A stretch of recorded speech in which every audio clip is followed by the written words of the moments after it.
Well, afternoon. Good afternoon. I know you've all been doing one by one, but now now you're a big audience together. I'm Jude Kelly, the Artistic Director of the South Bank Centre, and so by process of deduction, this is Dame Inga Beale, who's sitting beside me. As you just heard, she's the first Chief Executive of Lloyd's of London, which is a company that's been going for 328 years. Yeah, indeed. And she's the first woman. And it's not surprising, but it's about time.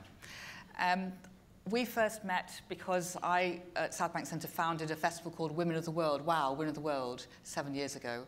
And Inga came to speak at it.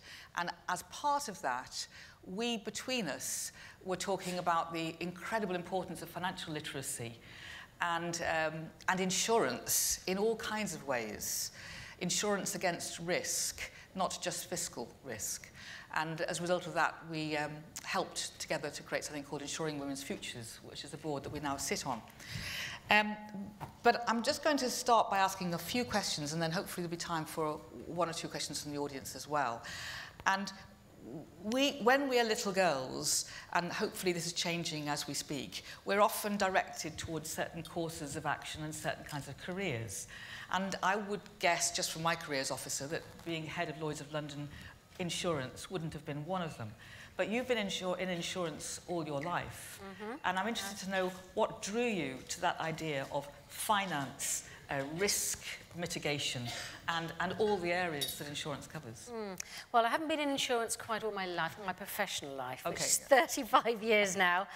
And of course, I didn't really know much about insurance in those days. You know, when I was looking for a career, all I knew was the insurance agent came round, collected some money from my parents, and, you know, sort of hoped he would look after us if something went wrong.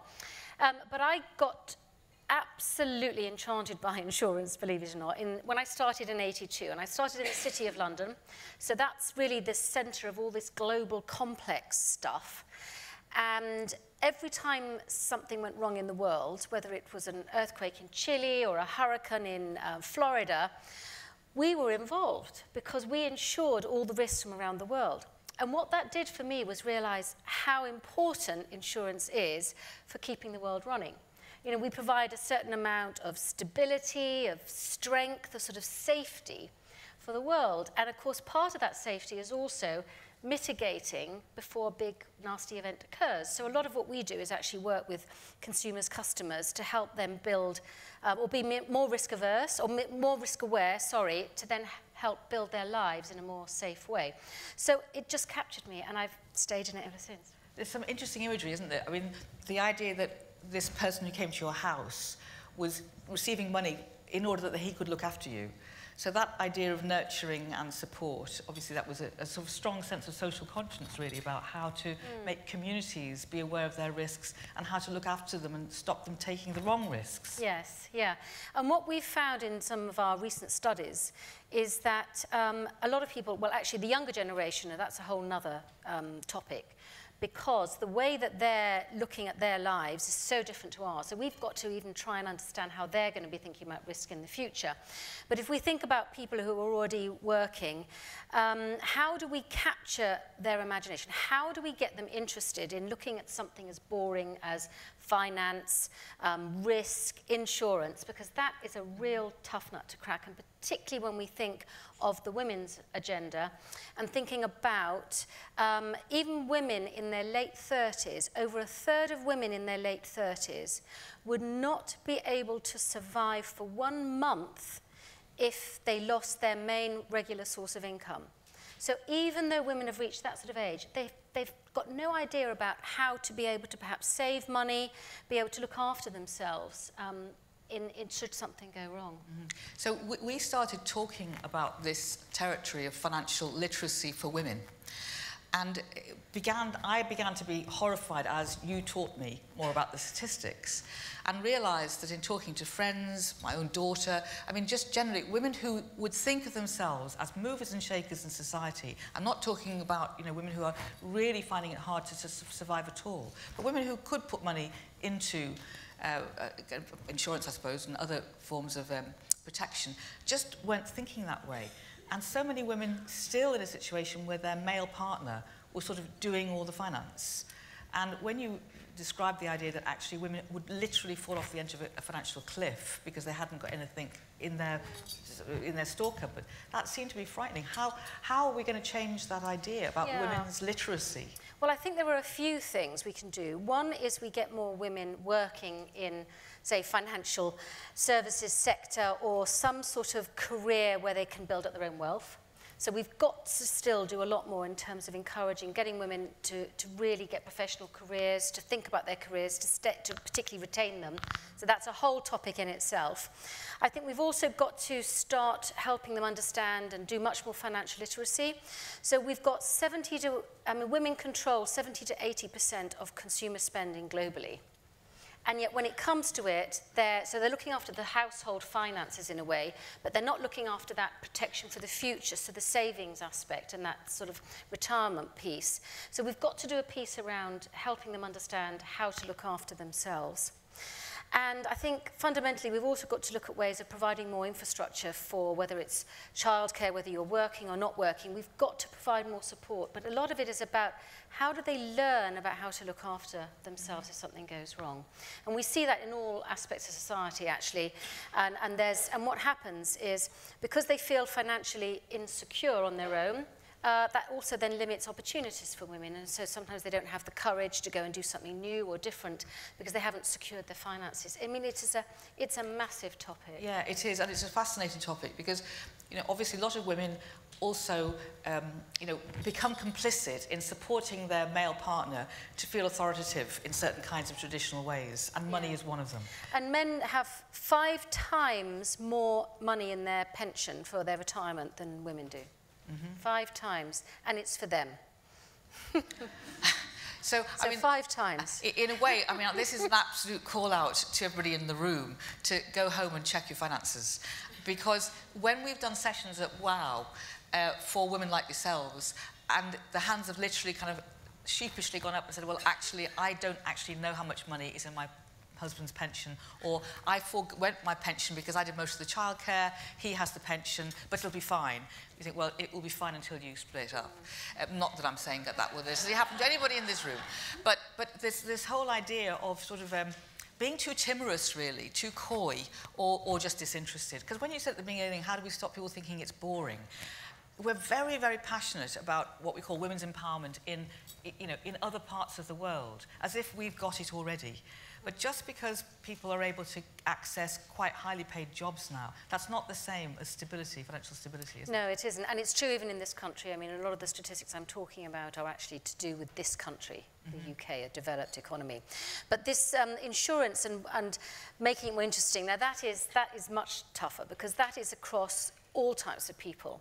We're finding graduates who when they leave university, insurance is even below banking, and I'm sure we've got a lot of bankers in here. But when you think of the crisis that banks went through and that lack of confidence in banks and some of the emotion there is around big business and the lack of trust, and insurance still is lower down than banks for people wanting to go and work for. So we've got a whole piece around people understanding that actually it can be really quite exciting and fun, and certainly doing a lot for the social. When people come into these great big jobs, on the one level it can be very boring. People say all the time, what's it like being a woman director? Or what's it like being the first woman, etc. Oh, as if you could know the answer since you've not been a man. But nevertheless, that is put on you, that crown is given to you. Did you feel that you needed to change or could change for the better the culture of Lloyd's? Bringing in your understanding, your empathy, your sympathy, and your life experience. Did that change the culture, or is it changing? Yeah, well, I think the aspect of this sort of being really authentic at work is really, it's very popular now. And I have a reverse mentor at work. I change my reverse mentor about every 6 months, but I have someone who's in their 20s, who is just starting out on their professional life, and I want them to try and keep me in touch with what they're thinking. And the feedback constantly is, we want to see you as a real person. We want to see you all over Instagram. We want to know you as an individual. And they don't want to see this big, this sort of CEO sitting up in this ivory tower, untouchable. They want to really be able to relate to you. And I think that can often, I know for me, I love that aspect. I can now be But for myself, I can be my own personality. People want you to be like that. You don't have to conform to a certain type of behavior or leader. And certainly if we want to engage with that younger generation, this being yourself, coming out, just being natural at work is going to be the winner. That's a woman's thing, or easier for a woman to do you think? Or I would have thought in some respects it's harder because the expectations for a woman at a certain level are often, well, you know, you need to be able to fit in, you need to be able to prove you can do it a man's way. But actually I sense that we're moving past that anxiety now. I think we're past that. And I think genuinely when I've, in the 35 years I've been working in insurance, I think women tend to relate to that more naturally than men. I don't think it's so easy for men to expose vulnerabilities, to let people know that they don't know all the answers. So I think there is a slight gender difference. That's my experience. But it's probably also about your character. Mm-hmm. How comfortable do you feel, you know, letting the barriers down, letting people know a little bit about you, and where is that line? Where should that line be? What's appropriate? Mm-hmm. We've talked again about authentic leadership and this idea of, you know, being your whole self and not feeling as if you have to hide things, pretend things, shy away from things. You know, Lord Brown, BP, you know, admits that actually having to live in the closet as a gay man for years and years and years kind of cramped his style in all sorts of ways, and actually I think he regrets it. You came out as a bisexual woman and have defended LGBTI rights. Passionately, but you know, at an appropriate level. I mean, no big deal on one level. Has that been an act of courage on your part? Did you, or were the sacrifices that came with that? Well, it takes courage to speak out about it every single day. So I have to say that.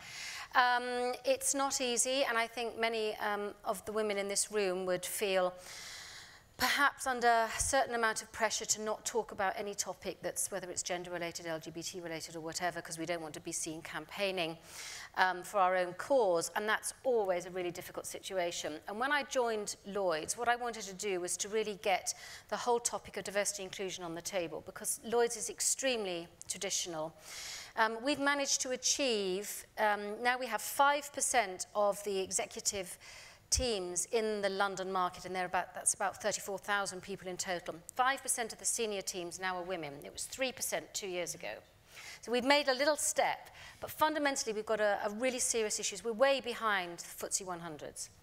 But what I wanted to do was I thought, well, I can't necessarily be this front person. So I found actually, he's a dear friend of mine because I've known him for over 30 years in the market. And unless he was in a women's commune in Mumbai, he wouldn't look diverse at all. But in the London market, he does not look diverse. He's white, middle-aged, he's got a couple of kids. And I asked him to be the sort of front guy for all of this effort. And of course, no one can then criticise because he's talking about perhaps other people's issues. And it's worked a treat, and we've made great strides. Mm-hmm. But having that courage to keep at it, I need that courage every single day. Mm-hmm. I think this is a very important thing to talk about, which is that if, as a woman leader, you pick up the subject of women's leadership, or any kind of diversity that represents yourself in some way, people sort of go, well, you would say that because you've got an agenda. And yet, if you don't step up to that plate, then in a way, you're failing everybody else who needs you to be in that leadership space. So I think we need a lot of courage, and we've got to recognise the fact that people stood in our steps before us. You know, other people made it possible for us to be here. We've got to keep that tradition of courage going, and I'm glad that you do. When I was 47 years old, I was having lunch. I lived in Zurich in Switzerland for 10 years, and I was there at that time. When I was 47, I sat having lunch with another 47-year-old woman who worked for a bank, and she said, I'm giving up the bank, I'm leaving. She said, I can't do this anymore, can't work in this corporate world. And I said, don't do it. If you do it, what have we been working on this time for? How are we going to make a difference for all the other women coming through? She went off into consulting and left the corporate world. I decided I was going to stay in the corporate world and see what I could do. She's now come back to the corporate world, and she said, Inga, you were so right. I felt I wasn't really able to make a difference. So now she's back in. Yeah, that's good. That's a good story. And I think that you know, it can be very wearying, feeling as if you're on the front line, but then you just have to remember, you know, other people were on the front line before you. Yeah. There might be time for a couple of questions. So I think we've got some microphones. Is that right? Yes? So there's somebody here. And let me know if anybody else. Good afternoon. Thank you for sharing this all with us.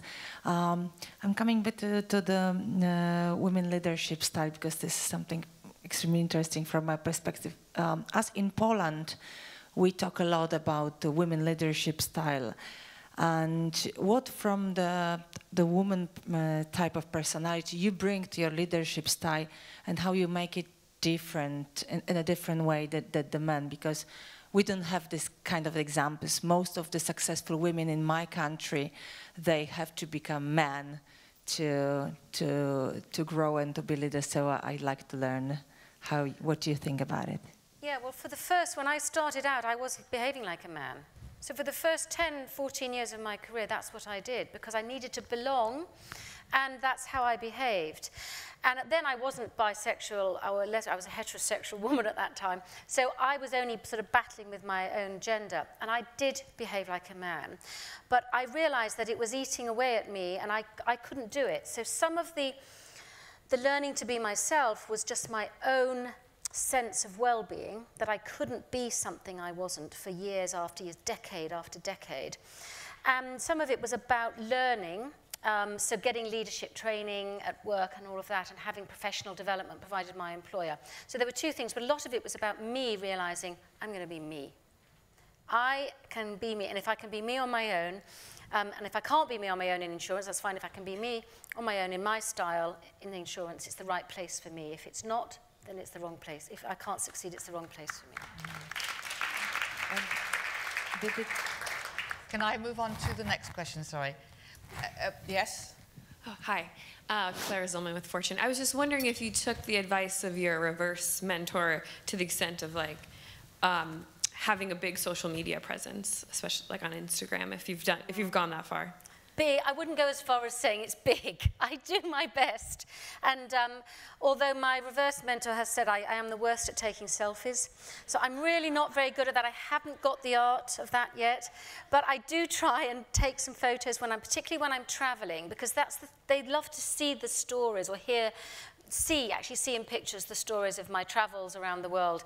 So I am much, much better than I was a year ago, but I'm by no means perfect at it. Did you have a worry that would feel sort of like self-publicising, vanity publishing? I mean, I think that's quite a kind of key thing that you have to get, you're nodding at the front, you have to get beyond this idea that somehow you're putting yourself out there because you think you're marvellous. And as you say, it's actually like staying in touch, wanting other people to be part of your life. And I now love actually taking pictures of other people and posting them, and I particularly love the whole idea about supporting other women. When I read something good about another woman doing, actually, I'm not just about supporting women, I support all types of people, but when I see something I really like, then I want to support that as well and spread the word. Yeah, I'm trying my best.